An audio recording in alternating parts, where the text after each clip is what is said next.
నమస్కారం. సఖీ కార్యక్రమానికి స్వాగతం.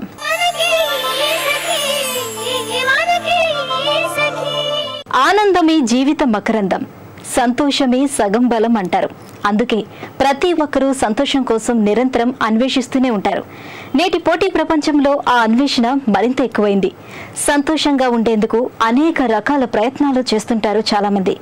వాస్తవానికి ఈ ప్రపంచంలో మన ఆనందాన్ని నిర్ధారించేది డబ్బు, అధికారం, కీర్తి, హోదా, కుటుంబం, బంధువులు, స్నేహితులు, చుట్టూ ఉన్న సమాజం కాదు.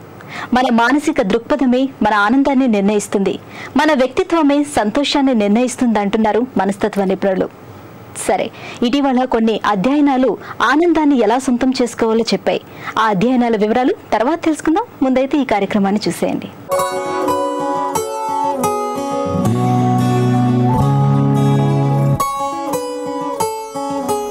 నమస్కారం. మనసుకి ఆనందాన్ని, శరీరానికి ఆరోగ్యాన్ని ఇచ్చే యోగామృతం కార్యక్రమానికి స్వాగతం. ఈ రోజు మన యోగామృతం కార్యక్రమంలో ఎస్ఆర్ నగర్ లో ఉన్న కైవల్య యోగా సెంటర్ లో ఉన్నామండి. మరి ఎప్పటికప్పుడు యోగాకు సంబంధించి ఎన్నో రకాల ఆసనాలు మనకు నేర్పిస్తున్నారు కదా మన యోగా ఎక్స్పర్ట్ కిరణ్మయి గారు. మరి ఈ రోజు మనకి ఎలాంటి ఆసనాలు నేర్పించబోతున్నారు కనుక్కుందాం. నమస్కారం కిరణ్మయి గారు. నమస్కారం అండి. సో కిరణ్మయి గారు, యోగాకు సంబంధించి మా సకులకు ఉపయోగపడే ఎన్నో ఆసనాల్ని ప్రతిసారి మాకు నేర్పిస్తున్నారు. మరి ఈ రోజు ఏం నేర్పించబోతున్నారు? ఇవాళ మనం నాదానుసంధానం నేర్చుకున్నాం. చాలా ప్రాణాయామాలు నేర్చుకున్నాం ఇది వరకు మనము. అయితే ఇది మెడిటేషన్ చేసే ముందు చేసినట్లయితే ఇది వన్ టైప్ ఆఫ్ మెడిటేషన్. కానీ మన సాధన ధ్యాన స్థితిలో ఉండే ముందు ఇది చేసి వెళితే కనుక మైండ్ రిలాక్స్ అయిపోయి మైండ్ కామ్నెస్ అవుతుంది. కాబట్టి చక్కగా మెడిటేషన్ బాగా కుదురుతుంది. చేద్దాం. దానికంటే ముందు ఈ మెడిటేషన్ కాబట్టి ఎవరైనా చేయొచ్చండి. కింద కూర్చుని చేయలేని వాళ్ళు కుర్చీ మీద కానీ బెడ్ మీద కానీ కూర్చోవచ్చు. కత్తి నడుము మాటకు నిటారుగా ఉండేలాగా చూసుకోండి. అండ్ ఈ సౌండ్ ప్రొడ్యూస్ చేస్తాం మనం. సో ఈ అకార ఉకారం అకారము ఓంకారం యొక్క శబ్దము మనం చాంట్ చేస్తుంటాం కాబట్టి రిజోనెన్స్ వస్తుంది, అంటే వైబ్రేషన్స్ వస్తుంటాయి. ఈ సౌండ్ ఫ్రీక్వెన్సీకి బాడీ ఫ్రీక్వెన్సీకి మ్యాచ్ అయ్యేలాగా చూసుకోవాలి. మరీ గట్టిగా అనకుండా మరీ తక్కువగా అనకుండా మనం ఏ పిచ్ లో అంటే మనకి ఆ వైబ్రేషన్స్ ఫీల్ అవుతున్నాము అన్నది ప్రతి మనిషికి వేరే వేరేగా ఉంటుంది. ఆ విధంగా చూసుకుని చేస్తే మంచిదండి. దాని ఎఫెక్ట్ బాగుంటుంది. సో ఇది మెడిటేషన్ బిఫోర్ చేయాలి అంటున్నారు. ఇది ఒక రకమైన మెడిటేషన్ అంటున్నారు. ఇది కూడా ఒక మెడిటేషన్. ఎర్లీ మార్నింగ్ చేయాలనుకుంటారు కదా. అంటే మనము ఎప్పుడైనా మెడిటేషన్ అనేది ఒక సమయం కేటాయించుకొని చేస్తే చాలా మంచిది. సో మరి ఎలాగో చూపిస్తాను, చేద్దామండి. చిన్ ముద్ర. చూపుడు వేలుని బొటన్ వేలు మొదలు కలిపి మిగిలిన 3 వేళ్ళని స్ట్రైట్ గా ఉంచి ఈ చిన్ ముద్రలో రిలాక్స్ అవ్వాలి. అకారం పలికేటప్పుడు ఈ ముద్రల వలన శరీరపు కింది భాగానికి కాళ్ళ నుంచి మీ వరకు నడుము వరకు వైబ్రేషన్స్ వస్తుంటాయి, గమనిస్తూ చేయండి. ఉకారం పలికేటప్పుడు చిన్మయ ముద్ర. మిగిలిన 3 వేళ్ళని అరచేతుల్లోకి మడవండి. మూడవది మకారం పలికేటప్పుడు ఆది ముద్ర. బొటన వేలు అరచేతుల్లోకి పెట్టి దానిపైన 4 వేళ్ళు మూయాలి. ఇది ఆది ముద్ర. మకారం పలికేటప్పుడు తలలో వైబ్రేషన్స్ వస్తుంటే గమనిస్తూ ఉండండి. తర్వాత 4వది పూర్తి ఓంకారం. అకార ఉకారం అకారం కలిపి పలుకుతాము. దాన్ని బ్రహ్మ ముద్రలో 2 పిడికిళ్ళని నాభి దగ్గర కలుపుతూ ఉంచి నకల్ స్ట్రెచ్ చేసే విధంగా ఉంచి ఆ ఊ మకారం 3 కలిపి ఉచ్చరిస్తాము ఓంకారం. ఇప్పుడు మనం నాదానుసంధానం నేర్చుకుందాము. మొదట అకారం ఉచ్చరిస్తాం కాబట్టి చిన్ ముద్ర తీసుకోండి. చూపుడు వేలు బొటన వేలు 2 కలపండి చివర్లని. మీరు కూడా చేయండి. నిదానంగా కళ్ళు మూసుకుని నడుము తల నిటారుగా ఉంచండి. దీర్ఘ శ్వాస తీసుకుని వదులుతూ ఆకారం పలుకుతూ నాభి నుంచి సౌండ్ బయటకు వచ్చేలాగా ప్రయత్నించండి. దీర్ఘ శ్వాస.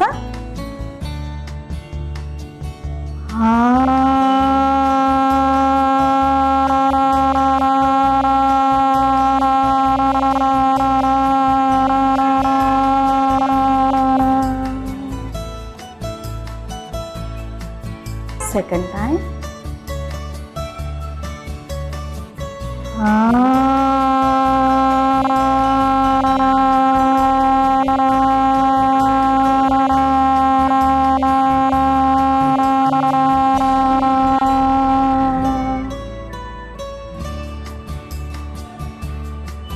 Third round.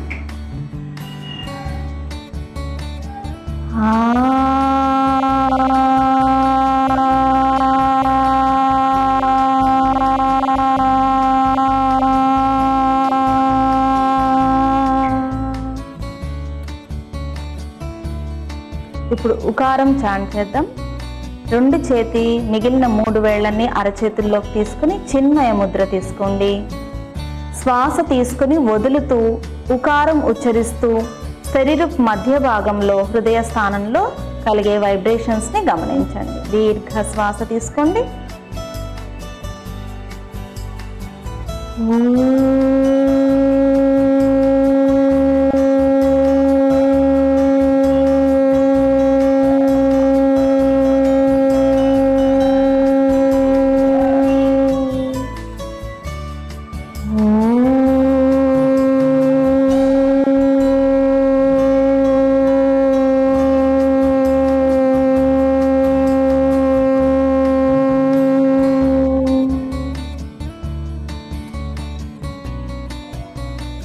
Third round.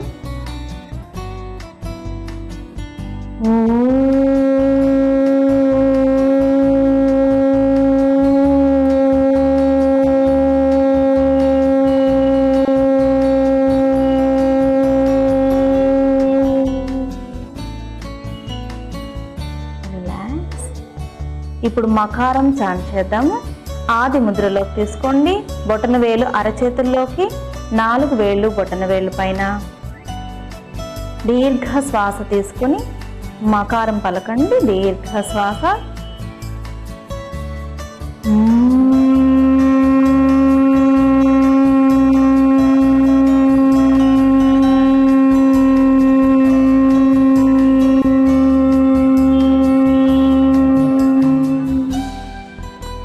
తలలో కలిగే వైబ్రేషన్స్ గమనిస్తూ రెండవసారి. Third round.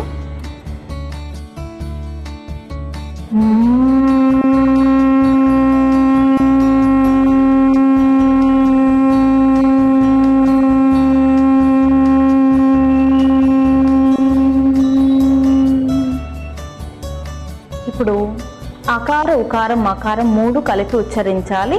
మీ శ్వాసని 3 వంతుల కింద విభజించుకొని అకారం 1 వంతు, ఉకారం 1 వంతు, మకారం 1 వంతు చేయండి. నెమ్మదిగా 2 పిడికిళ్ళని నాభి దగ్గర 2 చేతుల్ని కలిపి ఉంచండి. బ్రహ్మముద్ర. దీర్ఘ శ్వాస తీసుకుని అకార ఉకారం మకారం పలకాలి. నేను ఒకసారి చేస్తాను, ప్రశాంతి విన్న తర్వాత చేయండి.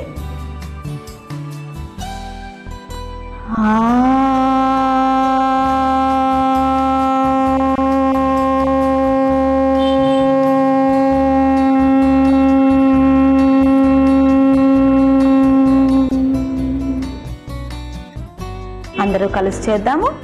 Take a deep breath.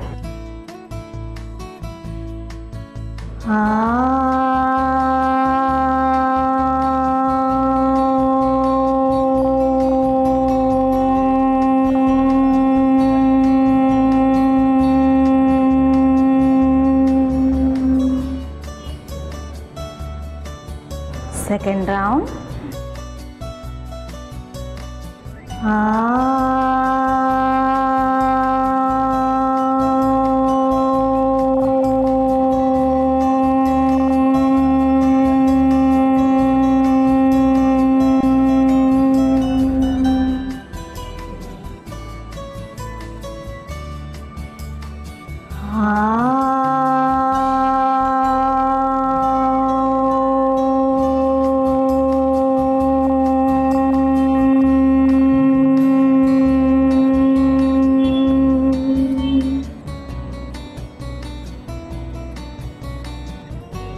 ఈ విధంగా ఒక్కొక్కటి 5 నుంచి 9 సార్లు చేసి ప్రశాంతమైన మనస్సుతో ఏకాగ్రతనంతటినీ ఆ ఓంకారం పైన, తరంగాల పైన నెమ్మదిగా మరల్చుతూ కాసేపు అలా నిశ్శబ్దమైన స్థితిలో ఉండడానికి ప్రయత్నించండి. నెమ్మదిగా ముద్ర తీసేసి ఆ యొక్క సైలెన్స్లోని ఆనందాన్ని, అనుభూతిని పొందడానికి ప్రయత్నించండి. సో ఇప్పటివరకు మీరు చూపించిన ఈ ముద్రలన్నీ లైక్ మెడిటేషన్. సో మనం మెడిటేషన్ బిఫోర్ చేస్తే ఇంకా బెనిఫిట్ ఉంటుంది, లేదు ఇది ఒకటి చేసినా కానీ మనకు అంతే ఉపయోగం ఉంటుంది. ఒక్కొక్కటి మనం మెడిటేషన్ చేయాలి అనుకుంటున్నప్పుడు ఒక 5 రౌండ్స్ వరకు చేసుకుని మెడిటేషన్కి వెళ్ళిపోవచ్చు. లేదు నేను ఒకటే చేయాలి అనుకున్నప్పుడు 9 నుంచి 11 రౌండ్ల వరకు ఒక్కొక్కటి చేయొచ్చు. Okay fine. సో దీనివల్ల బెనిఫిట్స్ చిన్న పెద్ద తేడా లేకుండా ప్రతి ఒక్కరు అందరూ చేయొచ్చండి. ఇది సో దీనివల్ల ఏంటంటే మైండ్ ట్రాంక్విలిటీ వస్తుంది, కామ్ అవుతుంది, ఏకాగ్రత కుదురుతుంది. అండ్ అలా కాకుండా నర్వస్నెస్ ఉన్న వాళ్ళకి టెన్షన్, స్ట్రెస్ రిలీవ్ కూడా, స్ట్రెస్ మేనేజ్మెంట్ గా కూడా ఉపయోగించుకోవచ్చు. అండ్ ఈ చాంటింగ్స్ వలన ఏమవుతుందంటే లోపల ఉన్న బ్రెయిన్ సెంటర్స్ అన్ని కూడా చక్కగా ఓపెన్ అవుతాయి. సో దాని వలన అన్ని మొత్తం బాడీలో అన్ని సిస్టమ్స్ కూడా చక్కగా కోఆర్డినేట్ అవుతూ ఉంటాయి, నర్వస్ సిస్టమ్ బ్యాలెన్స్ అవుతుంది. అండ్ మన ఫేస్ ఎవరైనా చూడగానే కూడా ఆ ఫేస్ లో ప్రశాంతత అనేది తెలుస్తుంది అనుకుంటా. వెరీ నైస్ అండి. ఈరోజు మెడిటేషన్ సంబంధించి కొన్ని ఇంపార్టెంట్ ముద్రలు మాకు చూపించారు. చాలా చాలా ఇంట్రెస్టింగ్ గా ఉన్నాయి. ధన్యవాదాలండి. నమస్కారం. మన రోజువారీ ఒత్తిడి జీవితం నుంచి కొంచెం ఉపశమనం పొందాలన్నా, సంతోషం సొంతం చేసుకోవాలన్నా సులువైన మార్గం ఒకటి ఉందని చెబుతోంది ఓ అధ్యయనం. అదేంటంటే డాన్స్ చేయడం. అవును, మనకు నచ్చిన పాట పెట్టుకొని డాన్స్ చేస్తే మనసు తేలికపడి ఆనందంగా ఉంటామట. మానసికంగా ఆందోళన పడుతున్న కొంతమంది రోగులకు డాన్స్లో శిక్షణ ఇప్పించాక వారిలో చాలా మార్పు కనిపించిందని అధ్యయనం చెబుతుంది. డాన్స్లో శిక్షణ తర్వాత రోగుల ఆలోచన విధానంలోనూ సంతోషంగా గడిపే దిశగా వారిలో చాలా మార్పు వచ్చిందట. డాన్స్ ఎక్కువగా చేసేవారు లేదా శిక్షణ తీసుకునేవారు మిగతా వారి కంటే కొంచెం ఎక్కువ ఆనందంగా ఉంటారని చెబుతుంది ఆ అధ్యయనం. సరే, ఈ కార్యక్రమం చూడండి, ఆ తర్వాత మళ్ళీ మాట్లాడుకుందాం.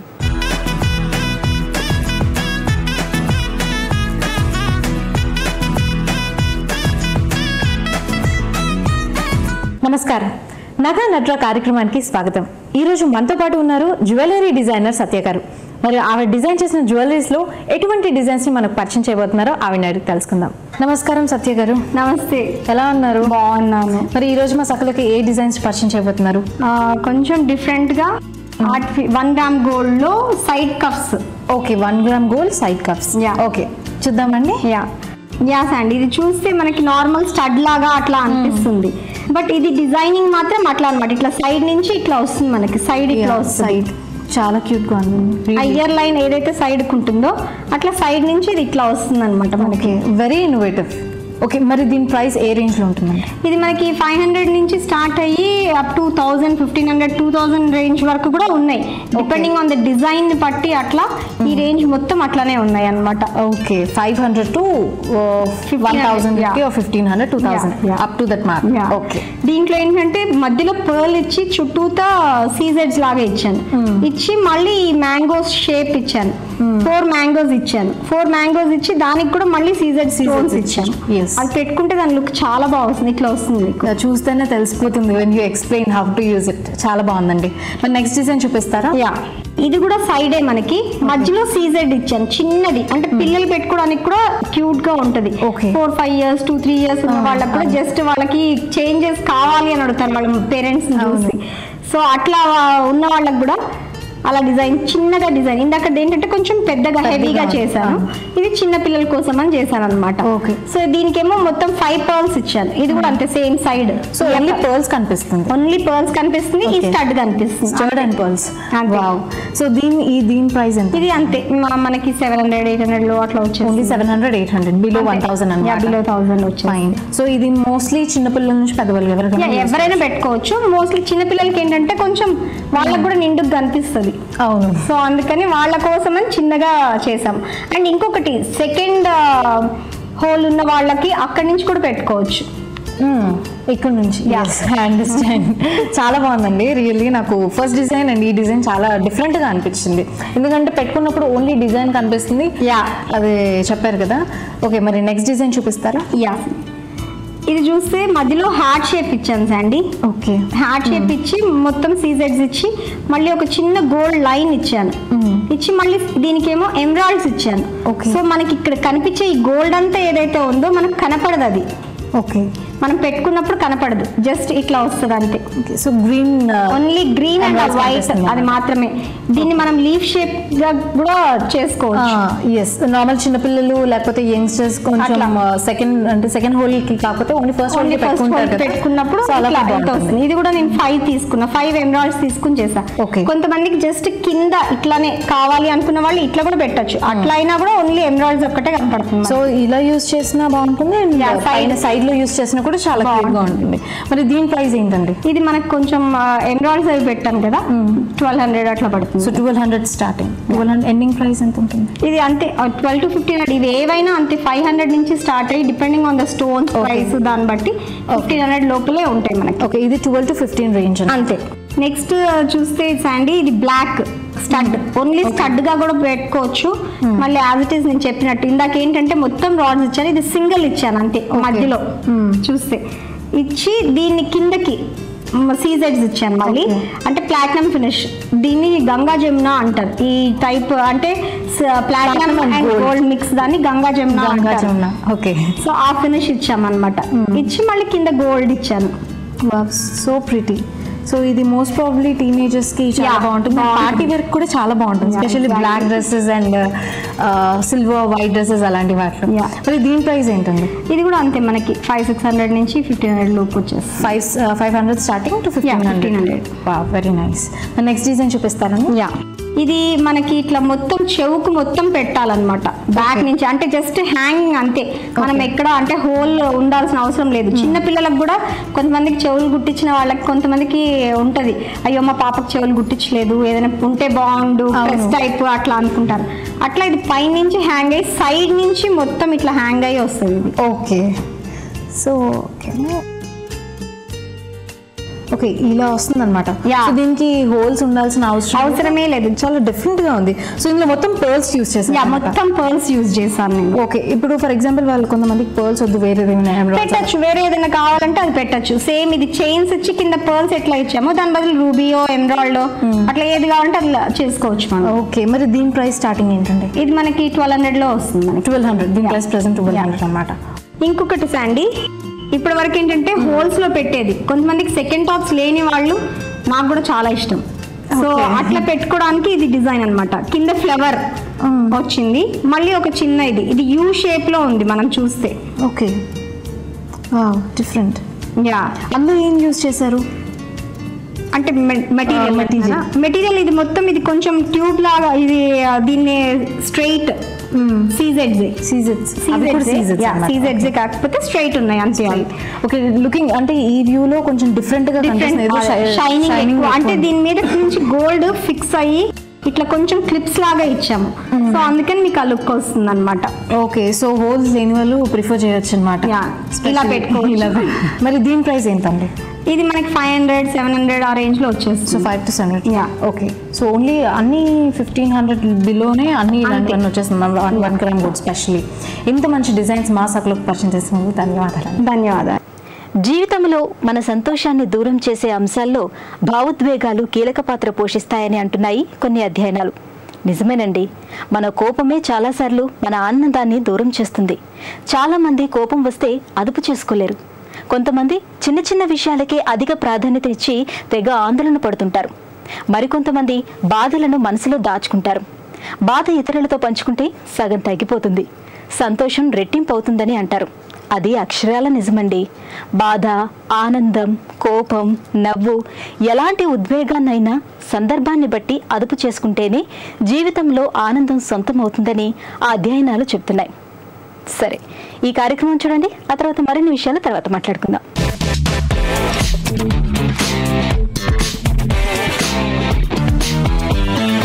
నమస్కారం. వంటల సందడి కార్యక్రమానికి స్వాగతం. ప్రతిరోజు విభిన్నమైన వంటకాలను పరిచయం చేసే వంటల సందడి ఈ రోజు కూడా సరికొత్త వంటకంతో సిద్ధంగా ఉంది. ముందుగా శ్రవంతి గారిని పరిచయం చేసుకుందాం. నమస్కారం శ్రవంతి గారు. నమస్కారం మేడం. ఎక్కడి నుంచి వచ్చారు? నిజాంపేట్. ఏం చేస్తూ ఉంటారు? House wife. ఓకే, ఈ రోజు మా సకులకు ఏ వంటకాన్ని పరిచయం చేస్తున్నారు? కీరా ఎండుమిర్చి ఫ్రైడ్ రైస్.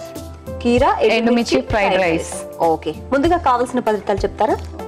ధనియాల పౌడర్, కొత్తిమీర, ఆవాలు, జీలకర్ర, చింతపండు, ఎండుమిర్చి, వెల్లుల్లి రెబ్బలు, అల్లం వెల్లుల్లి పేస్ట్, కరివేపాకు, మినపప్పు, సాల్ట్, ఆనియన్స్, రైస్, కీరా, పచ్చిమిరపకాయలు, ఆయిల్, శనగపప్పు. ఓకే శ్రవంతి గారు, కావాల్సిన పదార్థాలు అన్ని చూసాం కదా, ముందుగా ఏం చేయాలి? ప్యాన్ తీసుకో. ముందుగా ప్యాన్ పెట్టేద్దామా స్టవ్ వెలిగించి? ఓకే,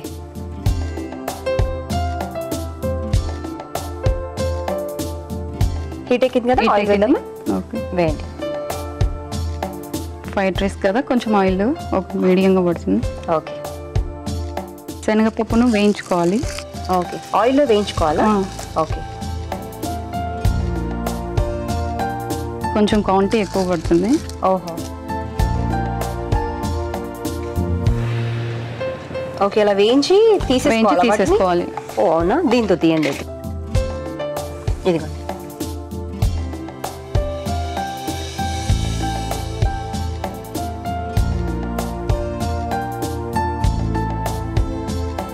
నెక్స్ట్ ఏం వేసుకోవాలి ఇప్పుడు? నెక్స్ట్ ఇవి వేసుకోవాలి పోపు. ఓకే, జీలకర్ర ఆవాలు. నెక్స్ట్ 2 ఎండుమిర్చి వేసుకోవాలి. ఓకే, ఎండుమిర్చి. నెక్స్ట్ కరివేపాకు. ఓకే. నెక్స్ట్ మినపప్పు. ఓకే, మినపప్పు. సో ఎండుమిర్చి, కరివేపాకు, మినపప్పు వేసుకొని ఫ్రై చేసుకోవాలి. Next onions. ఓకే.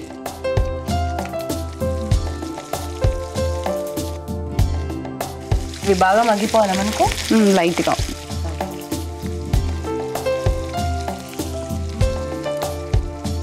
సో ఎంత టైం పట్టచ్చు మనకు ఉల్లిపాయ మగ్గడానికి? కొంచెం ఒక 1 minute ఈజీగా పడుతుంది.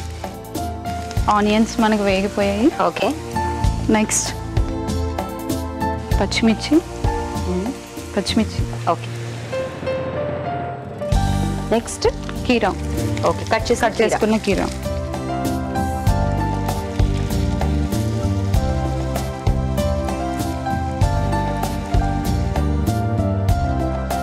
అల్లం వెల్లుల్లి పేస్ట్. ఓకే, స్పూన్ ఇవ్వనా? కీరా మగ్గించుకున్న తర్వాత అల్లం వెల్లుల్లి వేసుకోవాలి.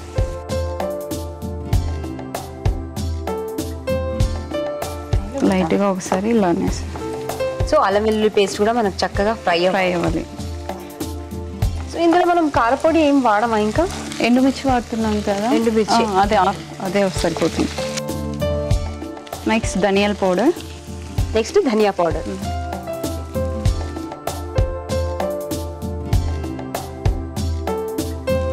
ధనియా పౌడర్ వేసుకున్నాం. నెక్స్ట్ పేస్ట్ చేసి పెట్టుకున్నాం కదా, వెల్లుల్లి, చింతపండు, ఎండుమిర్చి పేస్ట్. ఓకే, మీరు చేసి తెచ్చారు ఇదే కదా. మ్మ్. ఇందులో ఏమేమి ఉంది? వెల్లుల్లి, ఎండుమిర్చి, చింతపండు. ఓకే, వెల్లుల్లి, చింతపండు, ఎండుమిర్చి. దాని పేస్ట్ చేసుకోవాలి. పేస్ట్ ఏం చేస్తారు ఇప్పుడు? దీంట్లో వేసేసేయాలి. ఓకే, ఫైనల్గా వేసేసి. ఓకే.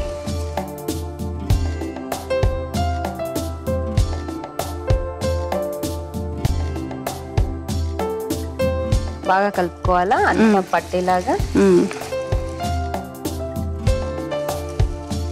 నెక్స్ట్ ఇది మగ్గిన తర్వాత సాల్ట్ వేసుకోవాలి. సాల్ట్ ఫైనల్ గా మనకు ఫ్రైడ్ రైస్ కి సరిపడా సాల్ట్.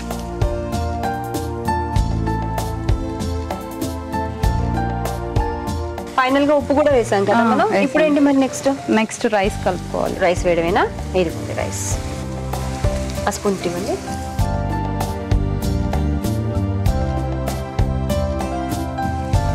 సో మనకు ఫ్రైడ్ రైస్ కాబట్టి రైస్ కొంచెం పొడి పొడిగా బాగుంటుంది. అవును.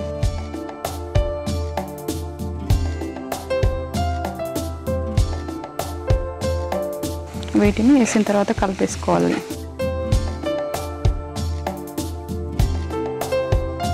శ్రావంతి గారు మొత్తం మిక్స్ అయింది కదా? అయిపోయింది. నెక్స్ట్ ఏంటండి ఇప్పుడు?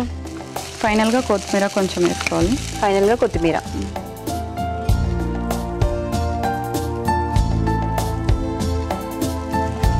కొత్తిమీర వేసుకొని కలిపి కొంచెం లైట్ మరి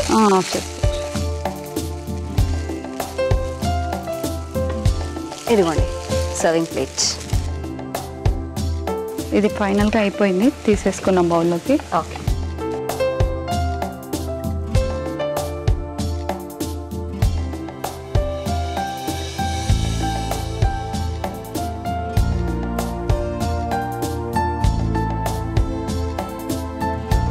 వీటిలో శనగపప్పు కొంచెం యాడ్ చేసుకోవాలి పైన. ముందుగా మనం ఆయిల్ వేయించాం కాబట్టి ఆ శనగపప్పు ఇప్పుడు వేసుకోవాలి. నెక్స్ట్ కొత్తిమీర పైన. కీరా, ఎండుమిర్చి, ఫ్రైడ్ రైస్ రెడీ. టేస్ట్ చూసి ఎలా ఉందో చెప్పండి. తప్పకుండా. చూసారు కదా సకులు, స్రవంతి గారు తయారు చేసిన కీరా ఎండుమిర్చి ఫ్రైడ్ రైస్ టేస్ట్ చేయడానికి రెడీగా ఉంది. టేస్ట్ చేయడానికి ముందు తయారీకి కావాల్సిన పదార్థాలు, తయారు చేసుకునే విధానం మరొకసారి మీకోసం. కీరా ఎండుమిర్చి ఫ్రైడ్ రైస్ తయారీకి కావాల్సిన పదార్థాలు: కీరా, రైస్, ఎండుమిర్చి, ధనియా పౌడర్, కొత్తిమీర, జీలకర్ర, ఆవాలు, చింతపండు, వెల్లుల్లి, కరివేపాకు, మినపప్పు, ఉప్పు, శనగపప్పు, పచ్చిమిర్చి, ఉల్లిపాయలు, ఆయిల్. కీరా ఎండుమిర్చి ఫ్రైడ్ రైస్ తయారు చేసుకునే విధానం: ముందుగా వెల్లుల్లి, చింతపండు, ఎండుమిర్చి పేస్ట్ చేసి పక్కన పెట్టుకోవాలి. ఆ తర్వాత స్టవ్ వెలిగించి బాండి పెట్టి కొద్దిగా ఆయిల్ వేసుకుని అందులో పచ్చిశనగపప్పు వేసి ఫ్రై చేసి పక్కన పెట్టుకోవాలి. ఇప్పుడు అదే ఆయిల్ లో జీలకర్ర, ఆవాలు, ఎండుమిర్చి, కరివేపాకు, మినపప్పు, ఉల్లిపాయ ముక్కలు కూడా వేసి బాగా మగ్గించుకుని పచ్చిమిర్చి వేసి ఫ్రై చేసుకోవాలి. ఇప్పుడు కీరా ముక్కలు కూడా వేసుకోవాలి. ఆ తర్వాత ముందుగా తయారు చేసిన ఎండుమిర్చి పేస్ట్, ఉప్పు కూడా వేసి బాగా కలుపుకోవాలి. ఇప్పుడు అందులో ముందుగా వండుకున్న రైస్ వేసుకుని బాగా కలిపి చివరిగా కొద్దిగా కొత్తిమీర కూడా వేసుకుని స్టవ్ ఆఫ్ చేసి సర్వింగ్ ప్లేట్ లోకి తీసుకుని వేయించిన శనగపప్పు, కొత్తిమీరతో గార్నిష్ చేస్తే ఎంతో రుచికరమైన కీరా ఎండుమిర్చి ఫ్రైడ్ రైస్ రెడీ. కీరా ఎండుమిర్చి ఫ్రైడ్ రైస్ తయారీకి కావాల్సిన పదార్థాలు, తయారు చేసుకునే విధానం చూసారు కదా. ఇప్పుడు టేస్ట్ చూసి ఎలా ఉందో చెప్తాను.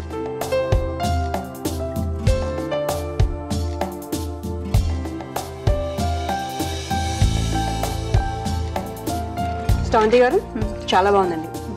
మీరు చెప్పినట్టుగానే తింటూ ఉంటే ఆ శనగపప్పు బాగా టేస్ట్ తగులుతుంది. అండ్ కీరా కూడా చాలా సాఫ్ట్ గా చాలా బాగుంది. Different taste. ఇంత మంచి వంటకాన్ని మా సకులందరికీ పరిచయం చేసినందుకు మీకు ప్రజ్ఞా సారీస్ కూకట్పల్లి వారి గిఫ్ట్ వోచర్. Thank you. చూసారు కదా సకులు, స్రవంతి గారు తయారు చేసిన కీరా ఎండుమిర్చి ఫ్రైడ్ రైస్ చాలా టేస్టీగా ఉంది. మీరు కూడా తప్పకుండా ట్రై చేయండి. మీకు కూడా ఏవైనా వెరైటీ వంటకాలు తెలిస్తే మీరు కూడా వంటల సందడి కార్యక్రమంలో పాల్గొనాలి అంటే 040-2355-6540 నెంబర్ కి ఫోన్ చేసి వంటల సందడి కార్యక్రమంలో పాల్గొనవచ్చు. ఇది ఈనాటి వంటల సందడి. తిరిగి రేపటి వంటల సందడిలో మళ్ళీ కలుద్దాం. అంతవరకు సెలవు. నమస్తే. నమస్తే. మనం ప్రతి విషయానికి బాధపడటం మొదలు పెడితే నిత్య జీవితంలో ఎదురయ్యే ప్రతి అనుభవము, ప్రతి వ్యక్తి మనల్ని బాధ పెట్టే అవకాశం ఉందని అంటున్నారు మనస్తత్వ నిపుణులు. నేడు చాలా మంది ఆనందంగా లేకపోవటానికి ప్రధాన కారణం మనం ఈ రోజును సంతోషంగా గడపకుండా గతంలోని బాధల గురించో లేదా భవిష్యత్తు గురించో ఆందోళన చెందుతూ ఉంటాం. గతంలోని బాధలు కాకుండా సంతోషకరమైన సంఘటనలు, సంగతుల గురించి ఆలోచిస్తుంటే సంతోషం సొంతమవుతుందని శాన్ ఫ్రాన్సిస్కో విశ్వవిద్యాలయం అధ్యయనం స్పష్టం చేస్తుంది. మన ప్రమేయం లేకుండా మన సంతోషాన్ని ఎవరూ పోగొట్టలేరు. ఈ సత్యాన్ని గ్రహిస్తే మన జీవితాన్ని మరింత ఆనందంగా మలుచుకోవచ్చు. సరే, ముందైతే మీకోసం ఒక మంచి కార్యక్రమం వచ్చేస్తుంది, చూసేయండి.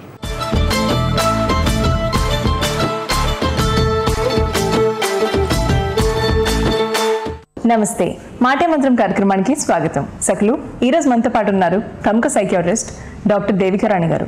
సకులు రాసే సమస్యలకు చక్కని సలహాలు, సూచనలు అందిస్తున్నారు. మరికొన్ని విషయాలు వారిని అడిగి తెలుసుకుందాం. నమస్కారం దేవికారాణి. నమస్కారం. ఎలా ఉన్నారండి? బాగున్నాను. సో ఎప్పటిలాగే సఖి సమస్యని లెటర్ రాశారు, చదవమంటారా? ఓకే. నా పేరు మానస. నా వయసు 45 సంవత్సరాలు. నాకు 2 కొడుకులు.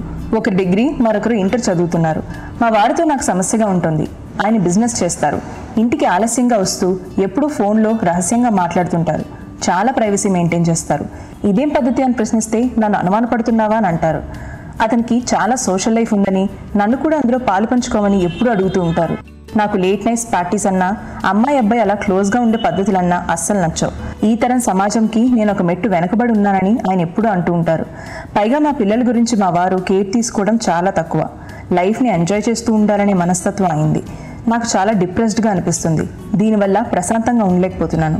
మా ఆయన అన్నట్లుగా నాకేమైనా అనుమానపడే స్వభావంతో బాధపడుతున్నానా, లేక నాకేమైనా సైకియాట్రిస్ట్ అవసరం ఉందంటారా అని అడుగుతున్నాను. మానస గారు ముఖ్యమైన సమస్య ఏంటంటే తనకు ఉన్నటువంటి హస్బెండ్తో ఉన్నటువంటి ప్రాబ్లం, తన ప్రవర్తన ఈమెకి నచ్చట్లేదు, ఈమె ప్రవర్తన తనకి నచ్చట్లేదు, ఎస్పెషల్లీ సోషల్ లైఫ్కి పరంగా. దానివల్ల తను ప్రశాంతంగా లేకపోవడం అనేది. ఇంకోటి తను కూడా అడిగిన ముఖ్యమైన ప్రశ్న ఏంటంటే తనకేమైనా అనుమానం అనేటువంటి జబ్బు ఉన్నదా అని. చాలా ఇంపార్టెంట్ విషయం మానస గారు. అనుమానం అనే జబ్బు అంటే ఒక బేస్ లేకుండా, అంటే ఒక కారణం లేకుండా ఎవరినైనా అనుమానించడం. అంటే చుట్టుపక్కల ఎవరినైనా కూడా, అంటే అది పని మనిషి అవ్వచ్చు, పిల్లలు అవ్వచ్చు, హస్బెండ్ అవ్వచ్చు, అత్తమామలు అవ్వచ్చు. అంటే జబ్బు ఉంది అంటే ఆ వ్యక్తి, ఫలానా వ్యక్తి అనము, ఎవరి మీదైనా కూడా మీకు అనుమానం అనేది ఉంటేనే అది జబ్బుగా పరిగణిస్తాము. సో ఖచ్చితంగా మీరేంటంటే ఫ్యామిలీ కౌన్సిలర్ దగ్గరికి వెళ్ళాల్సిన అవసరం ఉంటుంది. ఎందుకంటే మీ ఇద్దరు కూడా కమ్యూనికేట్ చేసింది తను అర్థం చేసుకోవట్లేదు, లేకపోతే తనకు అర్థమయ్యే విధంగా మీరు చెప్పలేకపోతున్నారు, లేకపోతే మీరు సంభాషించే శైలి తనకి మీరు అనుమానిస్తున్నట్టుగా ఉండడము, ఇవన్నీ కూడా ఏమవుతున్నాయంటే మీ మధ్య దూరాన్ని ఇంకా ఎక్కువగా పెంచేస్తున్నాయి. కాబట్టి మీరు ఒక ఫ్యామిలీ కౌన్సిలర్ దగ్గరికి వెళ్ళి ఒక న్యూట్రల్ ఒపీనియన్ తీసుకోవడం అనేది చాలా important. So 20 years of marriage లైఫ్లో పట్టించుకోకుండా ఇప్పుడు ఆ ఆలోచన వచ్చిందంటే అంటే ఏం తోచక ఇలా చేస్తున్నారంటారు? బేసికల్లీ తను ఎక్స్ప్లెయిన్ చేసిన విధానం ఏంటంటే తన హస్బెండ్ ప్రవర్తన కూడా తను ఆ విధంగా ఆలోచించడానికి కొద్దిగా సహకరిస్తుంది. కానీ అది ఎంతవరకు అది జబ్బు అన్నది మాత్రం నిర్ధారణ చేయాలి అంటే ఒక అసెస్మెంట్ చేయాల్సిన అవసరం ఉంది. ఇంకోటి మీరు అన్నట్టుగా కూడా ఒక ప్రొడక్టివ్ థింకింగ్ లేనప్పుడు కూడా ఏంటంటే మన చుట్టుపక్కల కూడా అన్నీ మ్యాగ్నిఫైయింగ్ వేలో చూడడం అనేది కూడా ఒక ఏమంటారు ఒక పద్ధతిగా అలవాటుగా మారిపోవచ్చు. ఇప్పుడు దీనికి అడ్జస్ట్మెంట్ ప్రాబ్లం ఎందుకు వస్తుంది అన్నది కూడా తను ఆలోచన విధానంలో ఏమైనా మార్పు వచ్చిందా, తను ఉన్నటువంటి పరిసరాలు 20 సంవత్సరాల నుండి కూడా ఉంటూ ఇప్పుడే ఎందుకు ఆ చేంజ్ వచ్చింది అది కూడా ఎక్స్ప్లోర్ చేయాల్సిన అవసరం ఉంది. అంటే తన ఆలోచన విధానంలో ఏమైనా తేడా వచ్చిందా అన్నది. ఇంకోటి తన ఏజ్ ఫ్యాక్టర్ కూడా ఆలోచించుకుంటే మెనోపాజల్ స్టేట్లో దగ్గర వచ్చినప్పుడు కూడా సమ్ హార్మోనల్ చేంజెస్ వల్ల కూడా ఈవెన్ థైరాయిడ్ ప్రాబ్లమ్స్ ఇలాంటివి ఉన్నా కూడా ఇమోషనల్ డిజార్డర్స్ వచ్చే అవకాశం ఉంది. సో అన్ని కోణాల్లో చూడాలి అన్నా కూడా మానస గారు ఖచ్చితంగా ఒక మానసిక నిపుణుల దగ్గరికి వెళ్ళాల్సిన అవసరం ఉంది. అండ్ ఎవరో ఒక పేరెంట్ మాత్రం ఆ రెస్పాన్సిబిలిటీ తీసుకోవాలంటే విజిలెంట్గా ఉండడం, అబ్జర్వ్ చేయడం, పిల్లలు ఏం చేస్తున్నారు, ఏమవుతుంది, సో వాళ్ళు అకాడమికల్లీ కానీ పర్సనల్లీ కానీ ఏమవుతుంది అనేది పట్టించుకోవడం చాలా అవసరం ఉంటుంది. సో మరి ఈ కేసులో ఫ్యామిలీ కౌన్సిలింగ్ ఏ విధంగా హెల్ప్ అవుతుంది? ఫ్యామిలీ కౌన్సిలింగ్లో ఏంటంటే వీళ్ళ అభిప్రాయాలు అనేవి సేకరించడం, ఒకరికొకరు ఎప్పటి నుండి ఈ సమస్య అంటే ఇద్దరు తరపు నుండి కూడా ఎంతకాలం నుండి ఇది పేరుకుపోయినటువంటి సమస్య, ఇంకోటి ఏ విధంగా న్యూట్రలైజ్ చేయాలి. ఎందుకంటే ఇద్దరు కూడా వెళ్ళాల్సిన అవసరం ఉంది. ఎందుకంటే ఒక ఫ్యామిలీ యాజ్ అ యూనిట్గా అట్ ద సేమ్ టైం పిల్లల్ని దృష్టిలో పెట్టుకుని ఈ కాన్ఫ్లిక్ట్స్ అనేవి ఎండ్ చేయకపోతే మాత్రం ఈ డిఫరెన్సెస్ అనేది యుక్త వయసులో పిల్లల మీద చాలా ప్రభావితం చేస్తాయి. అండ్ దాని గురించైనా మీరు మీ హస్బెండ్ వెళ్ళాల్సిన అవసరం ఉంది. అండ్ మీ యొక్క ప్రాబ్లమ్స్ ఏంటిది అని చెప్పినప్పుడు ఏంటంటే ఒక న్యూట్రల్ ఒక సొల్యూషన్ అనేది వాళ్ళు హెల్ప్ చేస్తారు. అంటే మీ ఆలోచన విధానం మారడానికి థెరపీ అనేది హెల్ప్ అవుతుంది. అట్ ద సేమ్ టైం మీకంటూ ఒక కామన్ గోల్స్ అనేవి అంటే ఆ రిలేషన్షిప్లో మీ మ్యారేజ్ అనేటువంటి రిలేషన్షిప్లోని మీరు ఎంచుకున్నటువంటి గోల్స్ ఏంటి, వాటికి మీరు ఎంత దగ్గరగా వెళ్తున్నారు, ఏ ఫోకస్ ఏ డైరెక్షన్లో ఉన్నారు అది కూడా చూడడం జరుగుతుంది. And most of the time పిల్లలు పెరిగేటప్పుడు ఎక్కువగా కూడా ప్లానింగ్ అంతా కూడా వీళ్ళు సెటిల్ చేయడానికి ఎలాగా అనేది ఎక్కువగా ఉంటుంది. అండ్ ఏ మ్యారీడ్ లైఫ్లోనైనా కూడా సాక్రిఫైజెస్ అది మ్యాండేటరీ అయిపోతాయి. సో నా పర్సనల్ లైఫ్ అని ల్యాచ్ ఆన్ అయినప్పుడు ఏమవుతుందంటే మనం డెఫినెట్గా అదర్ రిలేషన్స్ మనల్ని జీవించేటువంటి వ్యక్తుల్ని గ్రాంటెడ్గా తీసుకోవడము, మన వల్ల వాళ్ళ అశాంతికి గురవడం అనేది జరుగుతుంది. సో మీకేమైనా ఆలోచన విధానంలో కరెక్షన్స్ చేసుకోవాలి, వాటికైనా మీరు మానసిక నిపుణులు కలవాల్సిన అవసరం ఉంటుంది. అండ్ మీ హస్బెండ్ని కన్విన్స్ చేయండి. ఎందుకంటే కమ్యూనికేషన్ అనేది అన్హెల్దీగా మనం చెప్పాల్సిన మెసేజ్ చెప్పే విధానం చెప్పకపోతే ఏంటంటే ఎదుటి వాళ్ళు వినే అవకాశం ఉండదు. సో అట్లీస్ట్ మీరు సాల్వ్ చేసుకోలేనప్పుడు ఏంటంటే ఒక న్యూట్రల్ వ్యక్తి దగ్గరికి వెళ్ళడం అనేది చాలా ఇంపార్టెంట్. అండ్ మీరు మీ హస్బెండ్ ఇద్దరు కూడా పిల్లల్ని దృష్టిలో పెట్టుకొని కొన్ని మార్పులు లైఫ్లో చేసుకోవాల్సిన అవసరం ఉంది. ఎందుకంటే ఆ ఏజ్ అలాంటిది కాబట్టి. సో అప్పుడు వాళ్ళ మీద ఫోకస్ చేస్తే ఏంటంటే అట్లీస్ట్ మీ ఏజ్కి మీరు గౌరవించినట్టుగా ఉంటుంది. అండ్ మీ ఫోకస్ ఏంటంటే ఇవన్నీ కూడా ఎర్లీ స్టేజ్ ఆఫ్ మ్యారేజ్లోని ఆ అడ్జస్ట్మెంట్ ప్రాబ్లమ్స్ ఎక్కువగా వస్తాయి, కంప్లైంట్స్ ఆన్ ఈచ్. ఎందుకంటే ఫోకస్ అంతా కూడా స్పౌస్ మీదే ఉంటుంది. కానీ ఇప్పుడు ఎదిగిన పిల్లల మీద మీ దృష్టి పెట్టాల్సిన అవసరం ఎంతైనా ఉంది. సో ఈ సఖీ రాసిన సమస్యకు గాను మంచి సలహాలు సూచనలు అందించారు. ధన్యవాదాలు. నమస్కారం.